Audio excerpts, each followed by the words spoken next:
Bom, boa noite, pessoal. Tudo bom com vocês? Antes de mais nada, né, eu gostaria de agradecer ao convite, né, a essa oportunidade de estudar, de refletir o Evangelho de Jesus à luz da doutrina espírita. Desde já trazendo o meu fraternal abraço do Grupo Espírita Professor Júlio César Grande Ribeiro, aos queridos amigos do SEC, que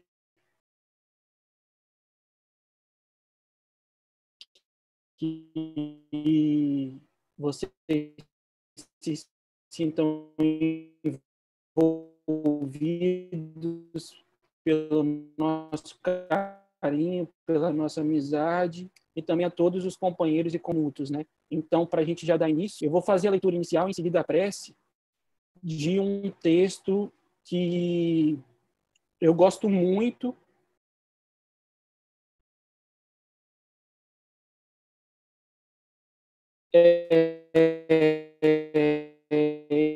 Ele está no livro Alta de Souza, psicografado por Chico Xavier, que na minha estante eu sei ele mais ou menos de cabeça. No reino do teu lar em paz celeste, repara quantas sobras de fartura, o pão dormido que ninguém procura, o traço humilde que ninguém mais veste. Do que gastaste, tanto quanto o reste, arremata o melhor a varredura, e socorre a aflição e desventura que respiram gemendo em noite agreste. Teu gesto amigo, florilar perfume, bênção, consolo, providência e lume, na multidão que segue ao desalinho. E quando o mundo não mais te conforte, essa leve migalha após a morte fugirá como estrela em teu caminho. Então, com essa leitura, né, esse belíssimo soneto de Alta de Souza, eu convido os irmãos a fecharem os olhos, a pensar no Mestre Jesus, a serenar nossos corações, pedindo à espiritualidade amiga que nos proteja, que nos envolva e que principalmente nos inspire para que as nossas reflexões possam penetrar profundamente nos corações dos companheiros e das companheiras que nos assistem e que possam também servir de estímulo, né, para que a gente possa seguir nessa jornada, fazendo sempre o bem, tentando sermos melhores a cada dia. Obrigado por tudo, mestre querido. Nos abençoe hoje, agora e sempre, que assim seja. Então, pessoal, hoje o tema que a gente vai tratar é o amor, né? Em tempos tão complicados, né?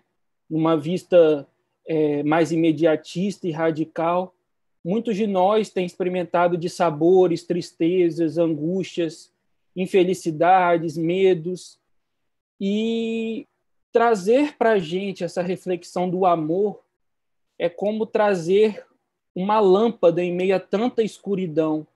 É como lembrar que Jesus, como sendo o nosso sol do mundo, está ali sempre com a sua luz magnânima, sublime, a nos iluminar. Então, quando a gente vem falar de amor, e sendo o amor o mandamento maior, como diz Mateus no seu evangelho, né, salvo engano, capítulo 24, versículos 34 a 40, eu acho, que quando os fariseus perguntam a Jesus, inquirindo sobre qual seria o mandamento maior da lei, e Jesus responde para eles: amarás a Deus sobre todas as coisas e ao próximo como a si mesmo. Aí está contido a lei e todos os profetas. É por essa razão que no título do item 4 do capítulo 15 do Evangelho segundo o Espiritismo, não há salvação fora da caridade, Kardec utiliza esse título, né, de mandamento maior ao amor, porque o amor, ele sintetiza, né, se um dia a gente pudesse ter essa pretensão de sintetizar toda a obra de Jesus, certamente ela seria sintetizada no amor. Então, conta-nos Humberto de Campos, né, logo no primeiro capítulo do livro Boa Nova, que as pessoas, os historiadores, ficam muito abismados com as divergências acontecidas na época de Augusto, né? O Império Romano, que atravessava guerras e misérias, fome, começou a atravessar um período de ventura, artistas e intelectuais abrilhantavam a sociedade da época. A paz romana finalmente se materializava. E os historiadores se perguntam por que, de repente, de uma hora para outra, essa paz foi experimentada pelo Império Romano. Como que, de uma hora para outra, tantos intelectuais, tantos artistas puderam ter a capacidade de abrilhantar todo aquele império unificado, né? Até então, antes era república, e os historiadores veem essas controvérsias com um pouco de choque, né? Porque eles não conseguem explicar o porquê.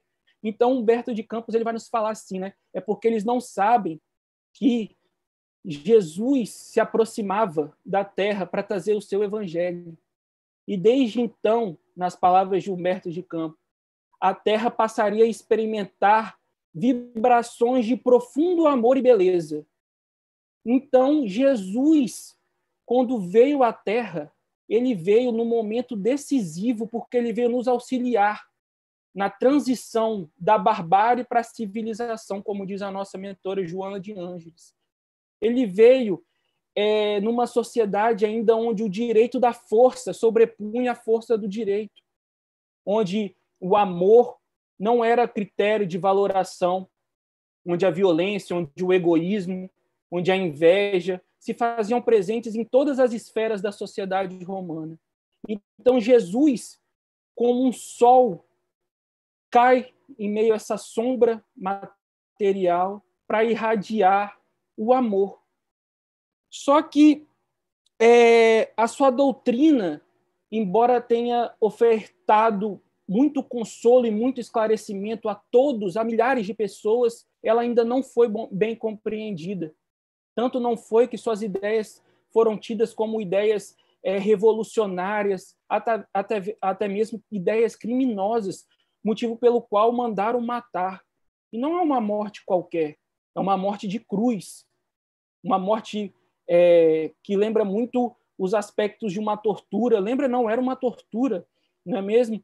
Então, essa incompreensão daqueles que viviam naquela época, mesmo Jesus tendo curado cegos, curado leprosos, levado consolo, aquelas palavras sublimes sobre o reino de Deus, ele se encontrava ainda incompreendido pelaquela sociedade. E passados 2000 anos, olha que curioso, a gente ainda se ver nessa incompreensão, né? A gente ainda não chegou ao patamar enquanto sociedade, muito porque enquanto indivíduo a gente não consegue essa compreensão do amor de Jesus para transformar a nossa vida, a nossa existência. A gente também continua a não compreender as suas palavras, mas, sobretudo, os seus gestos de carinho, de amor, de tolerância.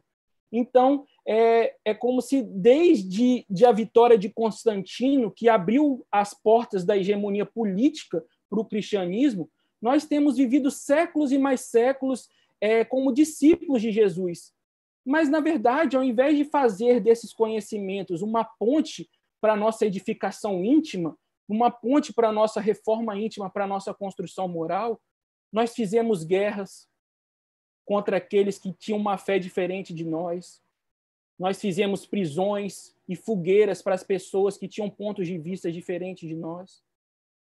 Nós promovemos escândalos de irmãos contra irmãos porque pensavam diferente, olvidando de que a mensagem da cruz era destinada a toda a humanidade. E até então, a gente não consegue compreender, interiorizar a mensagem de Jesus. Ainda que ele tenha vindo a nos esclarecer, a resumir toda a sua obra em apenas uma palavra, que é o amor, a gente, através da violência, do orgulho, da nossa vaidade, nós temos lutados guerras estéreis contra o outro, contra nossos irmãos, muitas vezes tão sofredores ou menos até que nós. Então,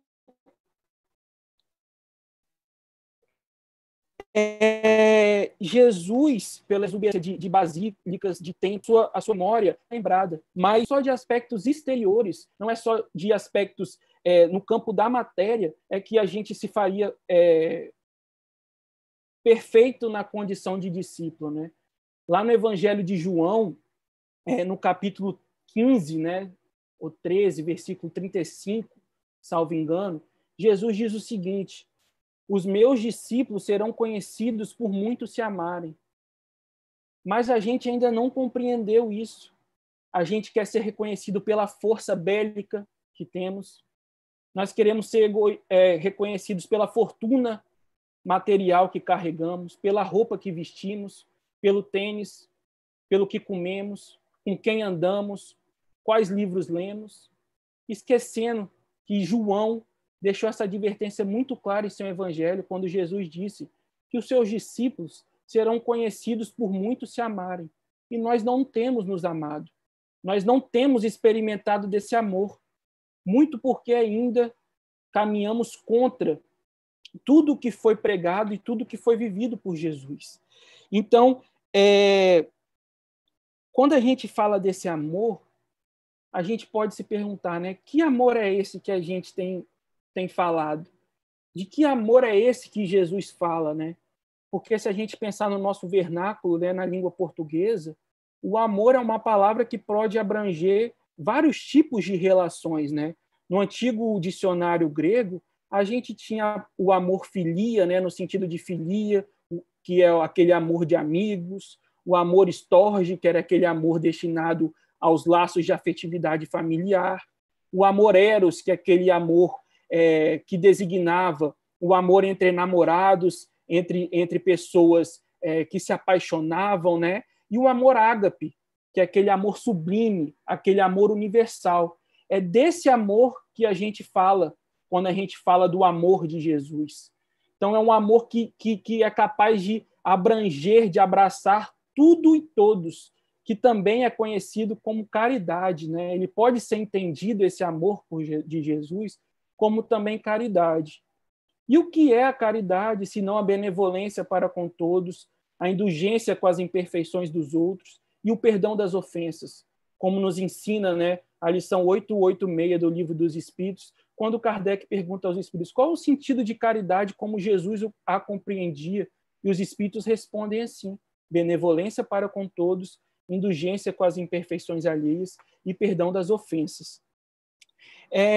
E isso é tão emblemático porque a gente tem na doutrina espírita esse consolo que nos faz recordar desse amor caridoso de Jesus. Mas o que nós temos feito desse amor? Qual a conduta que nos tem levado a não praticar esse amor ágape, essa caridade como entendia Jesus? Esse é um dos pontos centrais da nossa reflexão de hoje, que eu queria que os colegas e as colegas ficassem bem interiorizados com isso, porque quando a gente fala de amor e do que a gente deixa ou do que a gente faz com ele, a gente precisa entender quais são os desafios, quais são os obstáculos que nos impossibilita de vivenciar esse amor na sua plenitude. Como um corredor que avista de longe obstáculos a serem transportados, a serem superados, nós precisamos analisar quais os obstáculos e quais as circunstâncias têm nos impedido de vivenciar esse amor ágape na sua plenitude, na sua sublimação, porque vivenciando esse amor, mais próximo de Jesus e mais próximo de Deus, com certeza estaremos. Então, se a gente pensar que Jesus é a luz do mundo e onde não há luz, há sombra, a gente pensa, o que tem nos afastado desse amor ágape de Jesus? E eu tenho algumas ideias, porque eu posso pensar, quanto sofrimento não nos traz o nosso egoísmo? Quanto sofrimento não nos traz o nosso orgulho? Quanto sofrimento não nos traz a nossa intolerância, a nossa impaciência, a nossa ingratidão? Todos esses sentimentos, como planetas que se afastam do Sol, tendem a ser envolvidos por uma sombra, por uma escuridão. Então, quando a gente não experimenta seguir nosso modelo e nosso guia, aí a gente vai desvirtuando da estrada, a gente começa a perceber as sombras que dilaceram os nossos corações. A sombra do egoísmo, que nos deixam na amargura da solidão ou da ingratidão, que não nos faz capaz de receber e de sentir o amor dos outros, porque estamos petrificados e insensíveis tanto à dor quanto ao amor daqueles que nos procuram. Então, todas essas questões vão sendo postas como obstáculos a nos conduzirem de encontro a esse sol. Vamos indo de encontro a todos esses ensinamentos quando norteamos a nossa vida por sentimentos inferiores. Então, quando a gente pensa em Jesus, naquele espírito puro, com a envergadura moral capaz de olhar no fundo do olho de uma pessoa e compreender, fazer o raio-x dela e dizer quais são as suas necessidades, a gente percebe que a gente não vem fazendo por onde encontrar esse amor, porque o sol sempre esteve ali. Nós que buscamos a sombra, nós que nos afastamos desse sol para viver prazeres meramente materiais, para viver paixões transitórias, esquecendo de ajuntar tesouros no céu. Temos passado a nossa vida juntando tesouros na terra, que a traça corrói, que o ferrugem encontra. Então, quando a gente se afasta desse sol, a gente não pode se esquecer que ele sempre está lá. Ele sempre está lá iluminando. Mas à medida que botamos nossa cara na janela da vida, à medida que abrimos nosso peito para respirar o ar profundo da caridade, nós sentimos a nossa face espiritual sendo alimentada, sendo envolvida por esse amor tão luminoso e tão quente que Jesus tem nos oferecido desde os tempos onde a Terra ainda nem existia, né? Como a espiritualidade nos revela. Então, quando a gente se afasta e se entrega a esses sentimentos ruins, a gente vê no outro sempre um inimigo.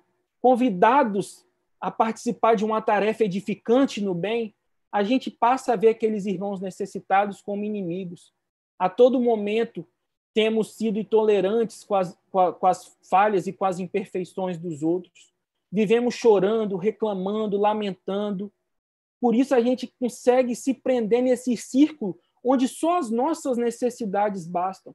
A gente não passa a ter mais um olhar de caridade, um olhar de atenção para o outro. A gente só pensa nas nossas próprias necessidades, nos nossos próprios desejos e nas nossas próprias direções a serem atendidas. Tudo isso tem nos afastado de Jesus. Tudo isso tem nos impedido de ser acalorado por esse abraço espiritual que Jesus vem nos oferecer quando veio trazer o amor como mandamento maior de seu evangelho, para que juntos, sem distinções de raça, sem distinções de gênero, sem distinções de posição política, nós pudéssemos compreender num irmão que é filho do mesmo pai, para fazer florescer essa caridade e essa fraternidade que nos levará a sermos uma família verdadeiramente universal. Então, a gente não consegue perceber. Então, quando a gente se afasta, a gente reclama, a gente é intolerante, a gente passa chorando, resmungando por coisas simples, a gente consegue ver maldade em tudo, a gente não tem boa vontade com nada, porque a gente não consegue mergulhar dentro do nosso próprio ser, ver aonde a gente precisa melhorar e passar a conduzir nossa vida nessa direção. Porque Jesus, ele não só prescreveu condutas, isso é muito importante que a gente diga, né? Jesus não só prescreveu condutas, Jesus, ele vivenciou. Quando a gente pega o Novo Testamento, a gente vê que ali são narrativas sobre a vida de Jesus, não são apenas prescrições, né? Quando a gente lê o livro Boa Nova e percebe que Jesus, Humberto de Campos, quando algum apóstolo ou quando alguma pessoa vinha a perguntá-lo, a tirar alguma dúvida, ou quando falava alguma coisa absurda, Humberto de Campos sempre narra assim: e Jesus sorriu, meditou e respondeu Pedro. E Jesus com a bondade no olhar, olhou Tomé e disse aquilo. Jesus, sabendo a profundidade da indagação, meditou alguns minutos e, com um sorriso, respondeu. Então, a gente percebe que Jesus, na verdade, ele vivenciou tudo aquilo que ele falou. Por isso que ele é nosso modelo e guia. Porque ele não só prescreveu condutas, ele sentiu, ele viveu, ele esteve aqui conosco, viu as nossas mazelas, viu as nossas imperfeições e, mesmo assim, não nos deixou de amar um segundo. Não nos deixou de auxiliar um segundo. Então, quando a gente se afasta de Jesus, fatalmente a nossa vida começa a ser uma vida mais amargurada. E mesmo sabendo disso, mesmo sabendo de todas essas questões, e aqui eu falo muito para os espíritas cristãos, né, que nos assistem, que a gente às vezes se vê conversando com essa aflição, né? Porque a gente tem conhecimento, a gente tem horas e mais horas de estudos, a gente tem horas e mais horas de palestras, a gente tem horas e horas de trabalho na seara social, como outros irmãos de outras denominações religiosas têm, mas é que eu falo para a gente, quando a gente tem as coisas mais claras, né? Quando a luz da doutrina espírita vem relembrar-nos do amor de Jesus, a gente se pega face a face com essa aflição, porque a gente não compreende como, mesmo a gente lendo, mesmo a gente fazendo culto no lar, mesmo a gente sendo frequentadores assíduos das palestras públicas, da Casa Espíritas, da Mocidade, da evangelização, a gente ainda cai nesse erro, né? Então, a gente se pergunta por quê? Né? Por que é mesmo a gente ainda fazendo tudo aos olhos da matéria de maneira correta, a gente ainda se cai, a gente se percebe ainda muito vacilante, a gente se percebe ainda errando muito.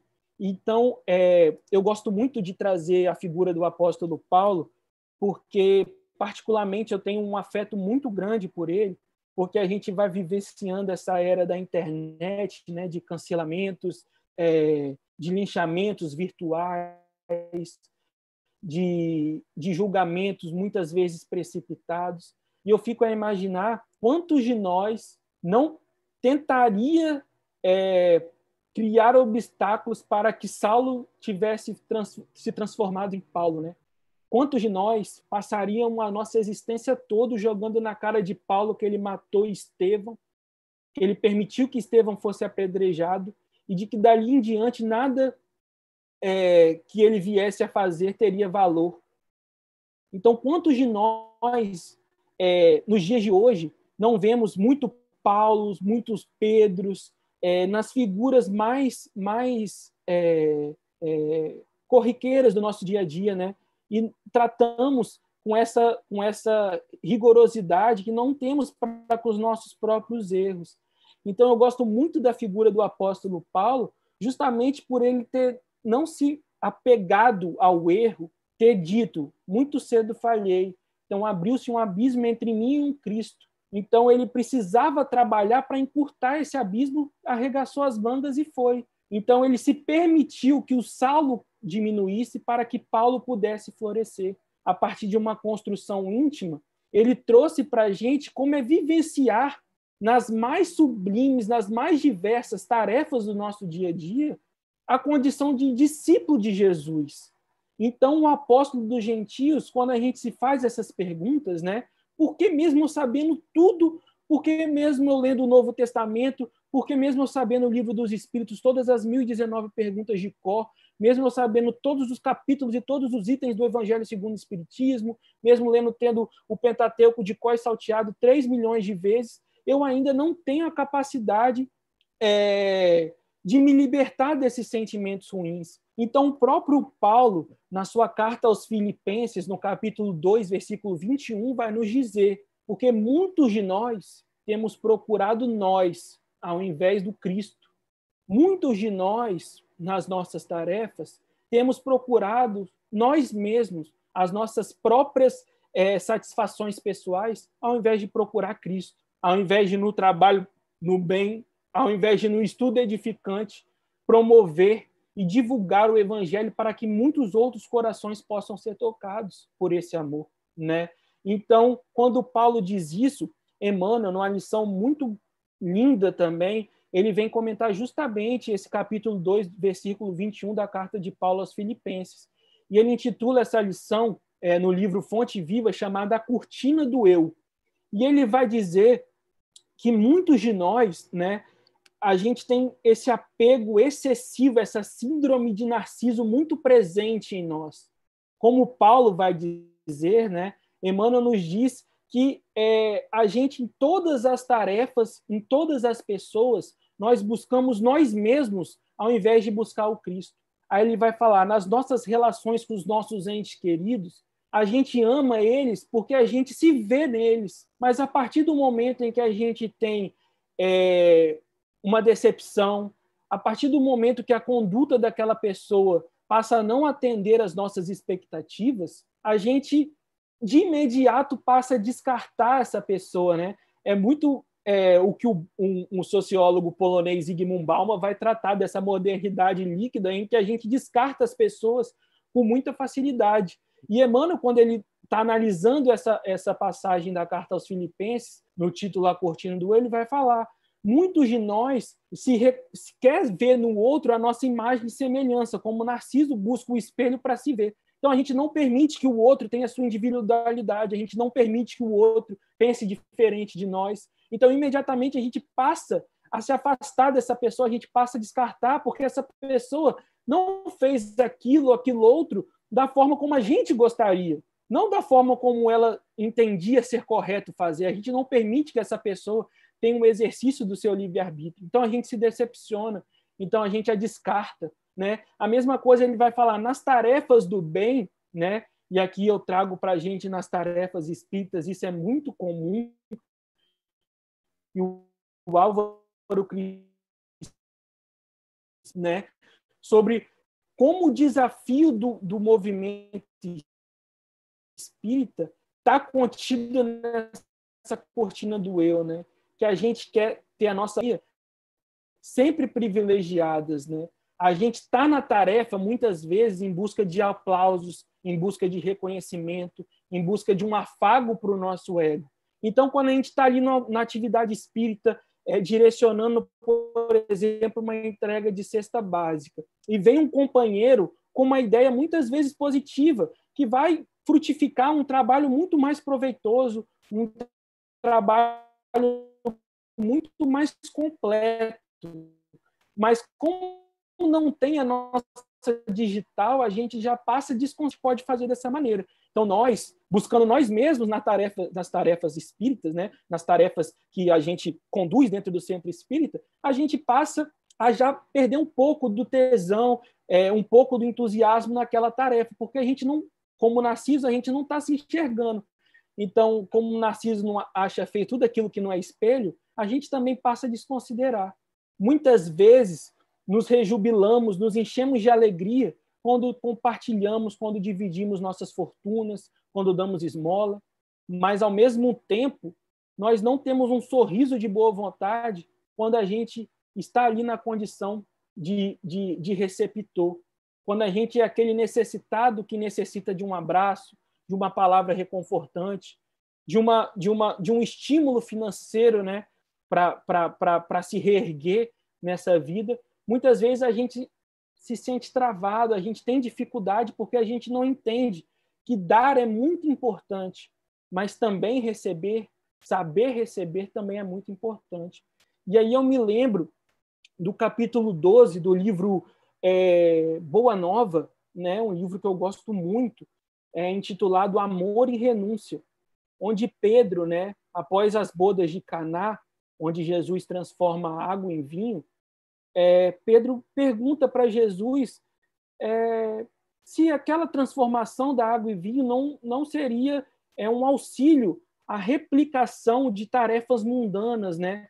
Se ali Jesus não estaria privilegiando a embriaguez, a gula, né? E isso é uma pergunta, e o Pedro também, aqui como eu falei de Paulo, eu falo de Pedro. Pedro é um apóstolo que nos inspira demais, porque a gente consegue se reconhecer muito nas atitudes intempestivas dele, né? Eu gosto muito de falar isso. Então, essa pergunta que Pedro faz, normalmente a gente também faz quando a gente começa a ler o Evangelho, fala, pô, Jesus estava lá transformando água em vinho, a galera ia ficar doidona lá, ia ficar curtindo, ia comer, ia ficar bêbado. Então, Jesus, ele fala uma frase maravilhosa, ele fala, Simão, por acaso você sabe como como se dá a felicidade de servir um amigo, a alegria que emana em a gente servir a outra pessoa, né? Então, essa palavra de Jesus, ela nos toca profundamente, porque a gente sempre quer ser nós os escolhidos, nós os afagados, nós as pessoas com as quais as outras direcionam seus cuidados, seus carinhos, mas a gente se esquece, como diz Jesus a Pedro, da alegria de servir um amigo, da alegria de servir um companheiro que está necessitado. Mas aí Pedro, né, como nós outros também faríamos, pergunta, mas mestre, como lidaríamos com as circunstâncias da ingratidão desses amigos, mesmo a gente dando tudo para eles, mesmo a gente fornecendo tudo, eles ainda eventualmente são ingratos, né? E quantos de nós não experimentou a ingratidão nas mais esferas da vida, ora como ingratos, ora sofrendo a ingratidão? E Jesus vai falar uma coisa maravilhosa que eu até separei aqui. Ele diz assim, ó, Pedro, o amor verdadeiro e sincero nunca espera recompensas. A renúncia é o seu ponto de apoio, como o ato de dar é a essência da sua vida. A capacidade de sentir grandes afeições já é em si mesma um tesouro.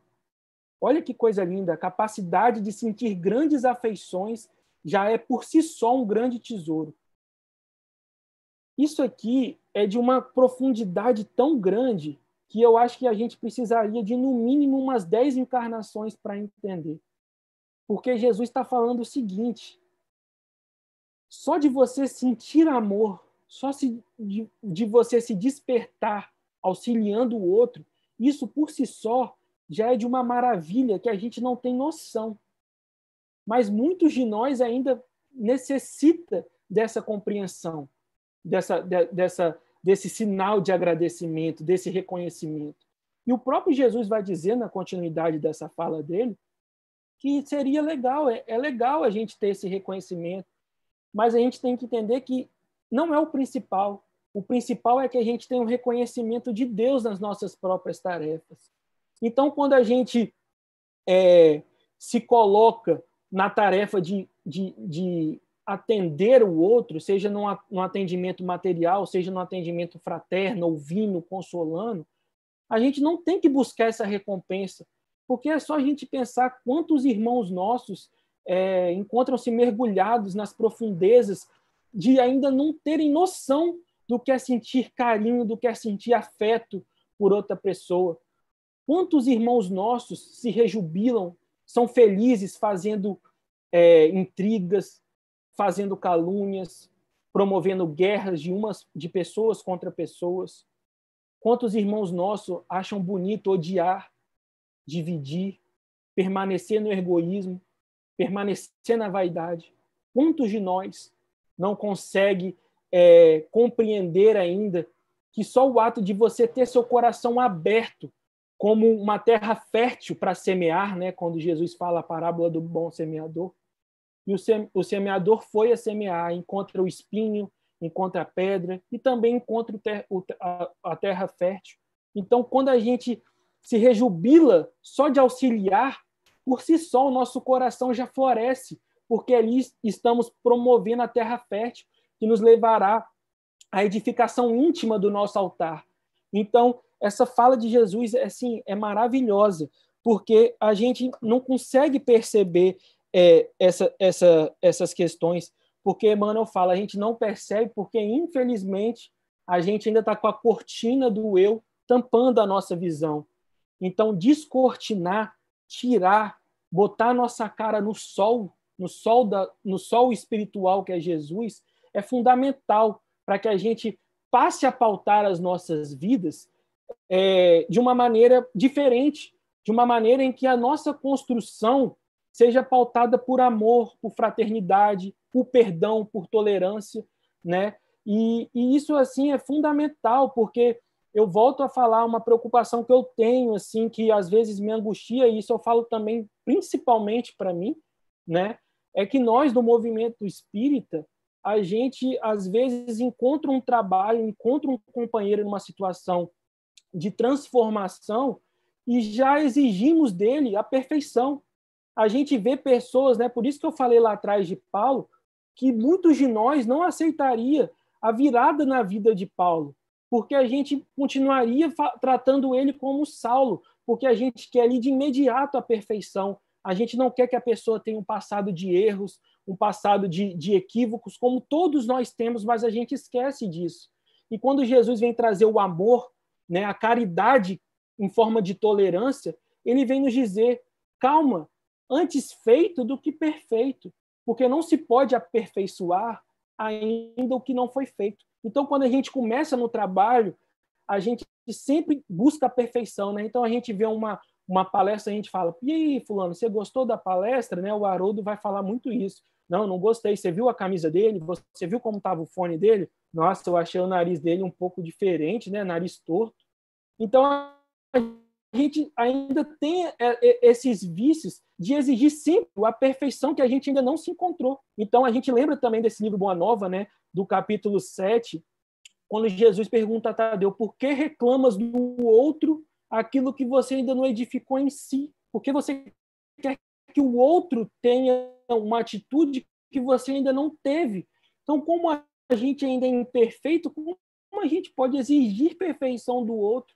Então, quando a gente está começando no trabalho, muitas vezes a gente é desestimulado porque a gente não consegue tratar o início como um degrau que deve ser superado até que a gente chega no ápice, no topo da montanha, né? Como Jesus nos prometeu, vós sois deuses. Então, a perfeição é o nosso destino, mas a gente ainda está um pouco longe.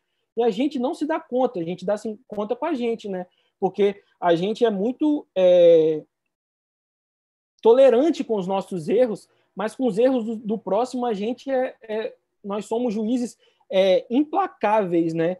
Então, mas o que eu quero dizer com isso, na verdade, é que embora a gente reconheça a nossa condição de imperfeito e de que seja natural a gente ainda não conseguir edificar o amor na sua completude, a gente não pode usar isso como justificativa para que sejamos passivos na nossa transformação íntima. O que eu quero dizer com isso? É o que o Emmanuel vai chamar de ignorância que acalenta. É a gente falar assim, eu sou imperfeito mesmo, amanhã eu faço. Eu sou grosso mesmo, então esquece de mim.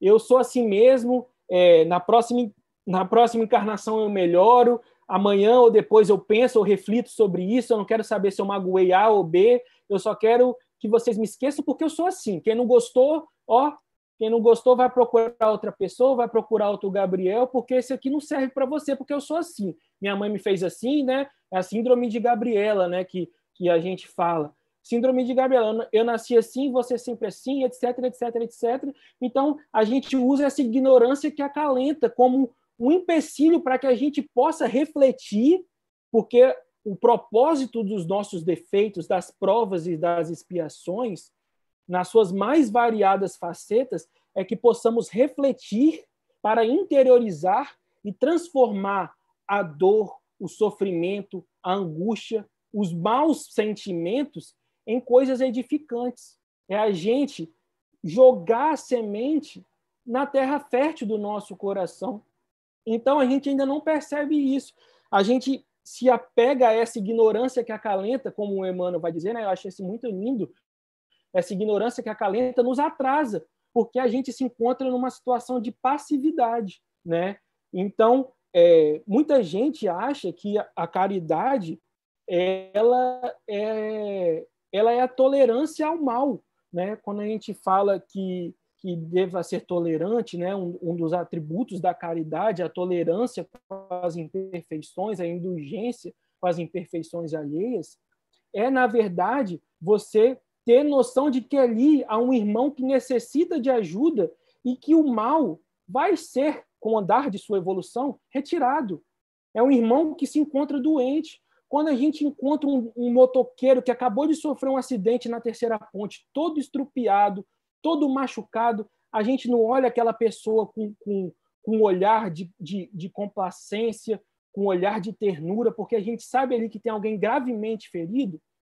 Só que as nossas dificuldades, porque a gente não enxerga, porque a gente ainda é muito refém dos nossos sentidos, do olho, do tato, do ouvido, do paladar, do olfato, a gente vê que a pessoa doente, a pessoa que é mal, a gente não trata ela como uma pessoa enferma. A gente trata ela como um inimigo. Então, a tolerância está em a gente tratar ela como uma pessoa enferma, mas corrigir dentro das nossas possibilidades. Porque o próprio Jesus fala, né? Ele fala assim: ai de vós, fariseus e escribas hipócritas, né? Porque Jesus não era complacente, porque se ele fosse complacente com o Império Romano, com as determinações do farisaísmo, talvez o cristianismo não tivesse florescido, né? Se os cristãos primitivos tivessem talvez sido complacentes com os ditames do governo romano daqueles tempos, talvez eles não seriam queimados, talvez eles não seriam sido vítimas desses espetáculos de entretenimento que o governo promovia, né, com os leões comendo os cristãos primitivos, sendo perseguidos, sendo queimados, crucificados, né? Então, a complacência e a indulgência está na compreensão de que a pessoa má, ela é uma pessoa completamente doente, que ela precisa de um remédio, né? A justiça, ela impõe a ordem. Então, é importante que a gente tenha isso em mente, porque Jesus não foi em nenhum momento complacente.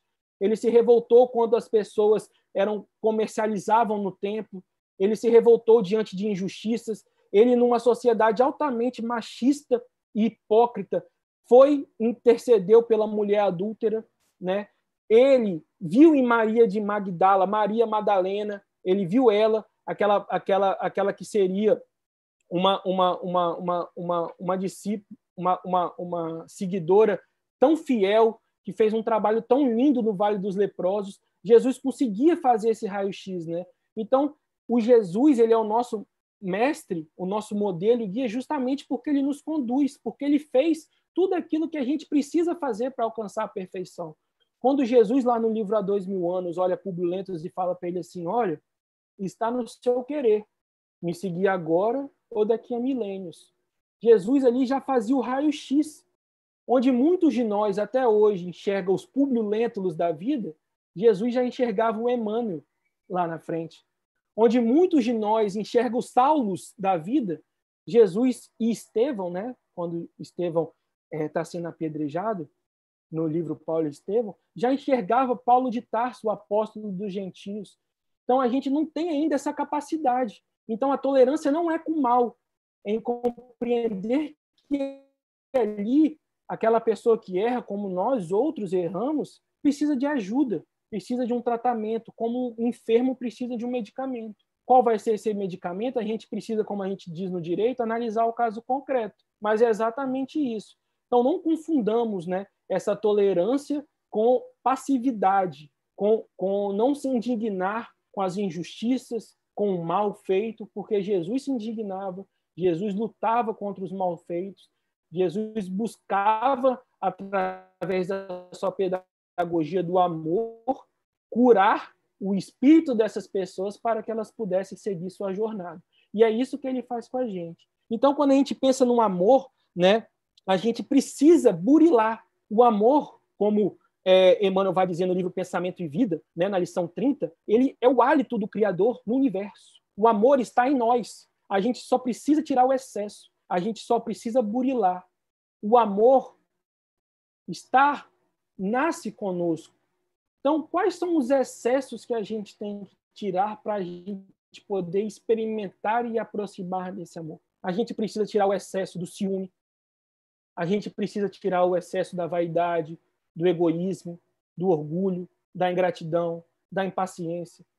Então, quando a gente pensa, o Haroldo ele traz um exemplo muito, muito lindo, né?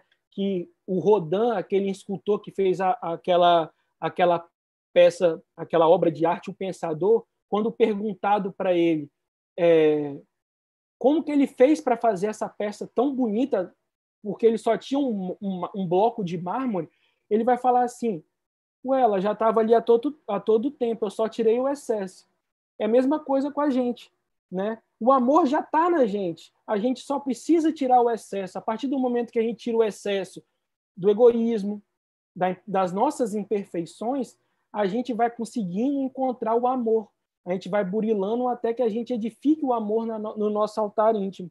E é isso que Jesus nos propõe, é isso que Jesus nos convida, porque a gente acha que a gente não tem, né? Mas se a gente perguntar para quem nos ama, se a gente, em algum ponto, pode ser egoísta, em algum ponto a gente é orgulhoso, em algum ponto a gente é vaidoso, muitas das vezes a gente vai ver que as respostas são positivas. Na maioria das vezes a gente vai ver que as respostas são positivas, porque a gente não consegue reconhecer que a gente também precisa tirar nosso excesso.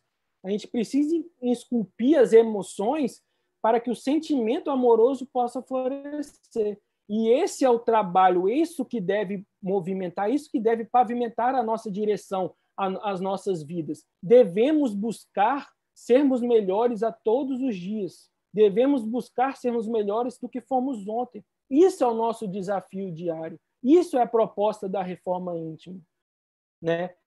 E essa reforma íntima com Jesus, não aquele Jesus frio ali, demonstrado na cruz, um Jesus morto fisicamente, que a gente possa retirar Jesus da cruz e trazer ele para a intimidade dos nossos corações, para que a gente possa entender que Jesus está vivo, Jesus vive, Jesus está do nosso lado, Jesus está ali, organizando como governador do orbe terrestre todas as nossas conquistas, todos os nossos desejos.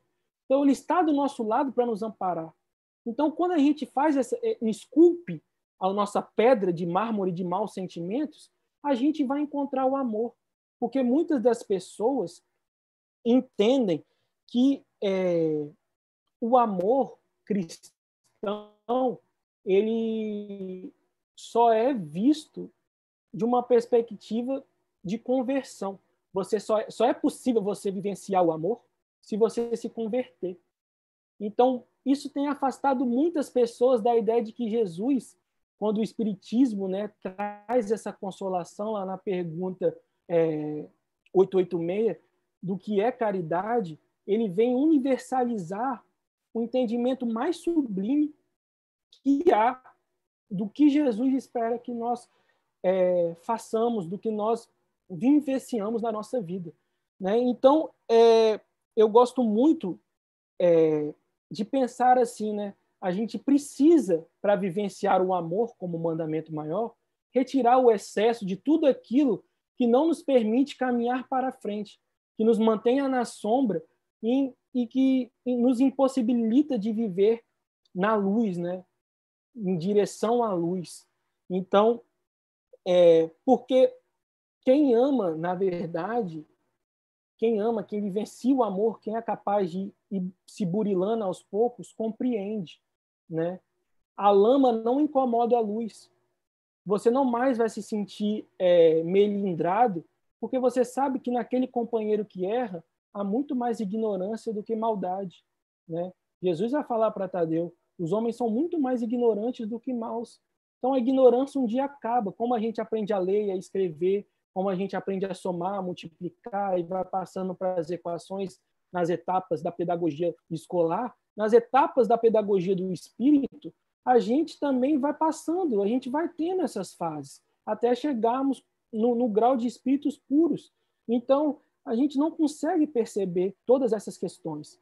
Então, eu gosto muito, muito mesmo, é uma das passagens mais lindas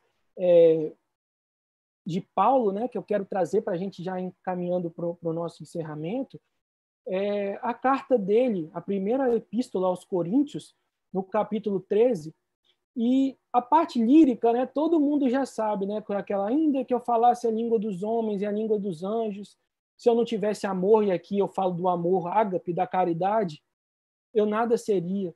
né? Porque a gente tem muito isso ainda enraizado em nós. A gente acha que só encontraremos amor na casa espírita. A gente acha que só vai encontrar amor fazendo o culto no lar. A gente acha que só vai encontrar o amor, que só é tempo de nos permitir amar nos templos religiosos. A gente só acha que é possível amar quando a gente estiver nesse trabalho totalmente institucional.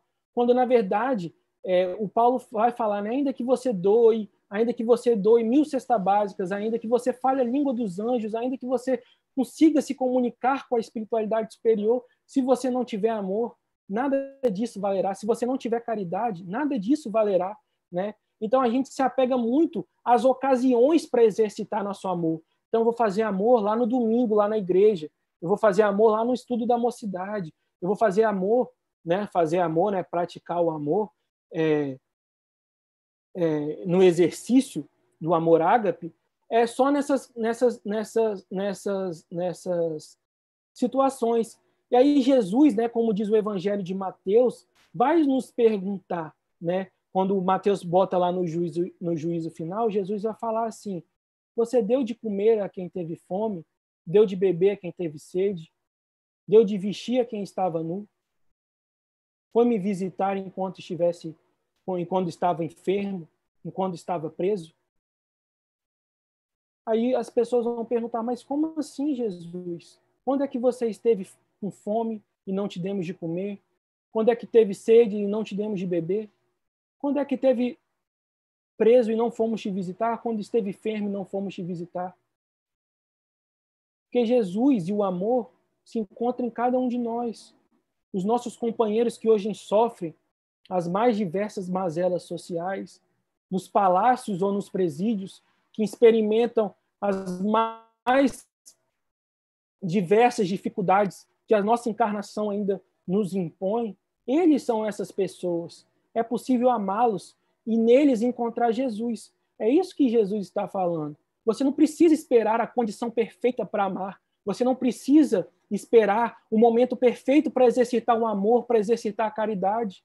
Ele está ali quando você dá de comer a uma pessoa que tem fome, quando você dá de beber a uma pessoa que tem sede, quando você visita uma pessoa enferma, quando você visita um presídio. Você compreende que ali, no exercício daquele amor, você se aproxima de Deus. Porque o amor é a expressão de Deus nas criaturas. E a gente não compreende isso. E é isso que Jesus fala lá em Mateus, no capítulo 25, no seu evangelho, versículos 35 a 40. Então, a gente não consegue entender. Só que a parte lírica dessa carta de Paulo aos Coríntios, todo mundo sabe, né? Mas aqui me chama a atenção que a parte que ele fala que a gente ainda não consegue interiorizar é essa aqui, ó, que está lá no Evangelho segundo o Espiritismo, capítulo 15, quando Kardec vai comentar, né, a caridade segundo Paulo. Então, ele traz essa carta dele aos Coríntios, quando ele fala assim: a caridade, e aqui leia-se, né, o amor ágape, é paciente, é branda e benfazeja. A caridade não é jubilosa, não é rentária, nem precipitada, não se enche de orgulho, não é desdenhosa, não cuida dos seus interesses, não se desgasta, não se azeda com coisa alguma, não suspeita mal, não se rejubila com a injustiça, mas se rejubila com a verdade. Tudo suporta, tudo crê, tudo espera, tudo sofre. E a gente esquece disso. E uma coisa que me chama muita atenção é essa questão da caridade se rejubilar, né, se sentir feliz com a verdade. Porque em tempos, né, que vivemos, onde as nossas vidas se encontram expostas, né, aqui todos nós comungamos na condição de irmãos, de pessoas que juntos ainda não atingiram um patamar de elevação que possa nos diferenciar um dos outros.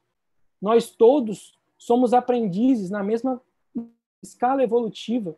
Nós precisamos ter compreensão, porque muitas vezes a gente vê o palestrante espírita numa condição que ele ainda não se encontra.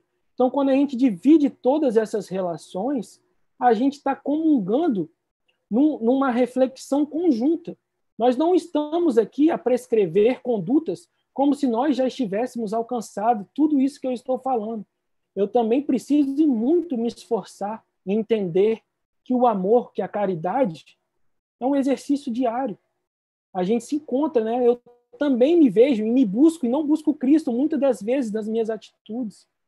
Como vocês, eu também, às vezes, ainda mais em tempos de rede social, a gente às vezes posta buscando likes, buscando aparecer, buscando um reconforto material que já satisfaz todas as nossas boas intenções. Então, quando o Paulo ele fala que a caridade ela se regozija com a verdade, eles não tá dizendo para que você fira outra pessoa com a verdade, né? Então, a gente muitas vezes usa a verdade para ferir as pessoas. Isso vai totalmente de encontro à ideia de amar, à ideia de caridade. Porque tem uma passagem muito linda que Humberto de Campos, no livro Estante da Vida, na lição número 19, chamada Jesus e Pedro, em que Jesus é demandado a acudir uma pessoa que está entre a vida e a morte, e de repente 4 pessoas o procuram, né? Vão ao seu encontro e lá falam que querem beber da verdade, conhecer a verdade, e ele está ali naquela iminência de precisar auxiliar aquele outro companheiro e chama Pedro, para que Pedro possa amparar essas pessoas com a verdade, né? Aí Pedro sai de casa já todo carrancudo, resmungando, senta à mesa com essas 4 pessoas e começa a falar todos os podres das pessoas. Pensa nisso. Pedro começa a falar todos os podres das pessoas. Eliúde, eu sei que você é isso, isso, isso, aquilo. Fulano de tal, eu sei que você é isso, isso, aquilo. Ananias, eu sei que você é isso, isso, aquilo. E as pessoas vão chorando, vão sofrendo, porque Pedro é como se pegasse a ferida assim, amassasse, jogasse sal, jogasse azeite. E Jesus, quando chega, né, depois de auxiliar aquela pessoa e pergunta, Pedro, o que você fez? Né, o que você fez aqui? Ele falou, mestre, você pediu para eu falar a verdade, para eu falar a verdade, para eu instruir eles com a verdade. Ele falou, justamente, eu falei para que você os amparasse com a verdade, não os destruísse. A verdade ela deve ser estímulo para que a gente construa na nossa intimidade elementos que nos tragam de volta a nossa percepção, porque muitas vezes nós estamos realmente embriagados em sentimentos que não condizem com a realidade. Então, nós precisamos trazer esse amparo da verdade para que a gente possa se situar. Porque, às vezes, a gente começa a fantasiar coisas, fantasiar ações que a gente não consegue, de fato, enxergar que não é nada daquilo. Então, mas a verdade não é um cacetete, né, como diz o Haroldo, não é um cacetete que você vai bater na pessoa até ferir ela ao extremo. A verdade é uma mão estendida que nos auxilia, né, pensando naquela figura de Jesus trazendo Pedro, né, que estava se afundando, trazendo a superfície, para que a gente possa respirar e sentir o ar puro de conduzir na realidade dos fatos, de se conduzir na realidade dos fatos. Então, meus irmãos e irmãs, quando a gente fala de caridade, quando a gente fala de amor, a gente lembra que isso é tudo que nos aproxima, né? Por isso que o Espiritismo vai trazer a seguinte fala, que fora da caridade não há salvação. Porque a caridade ela é comum a todos. Do ateu ao mais crente praticante, a caridade ela é possível se fazer por qualquer pessoa. Você não precisa de títulos, você não precisa de se ingressar em nenhuma denominação religiosa para praticar a caridade. Então, Paulo, né, na sua mensagem que ele deixa no final do capítulo 15 do Evangelho segundo o Espiritismo, ele vai falar que a caridade é a mais pura expressão do cristianismo. É a mais pura expressão das ações que Jesus espera, porque ela é possível a todos.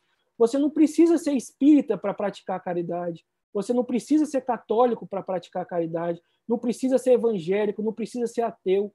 A caridade ela é universal. Ela está a todo momento nos encontrando para que possamos agir de uma maneira mais consciente, de uma maneira mais conforme Jesus nos ensinou.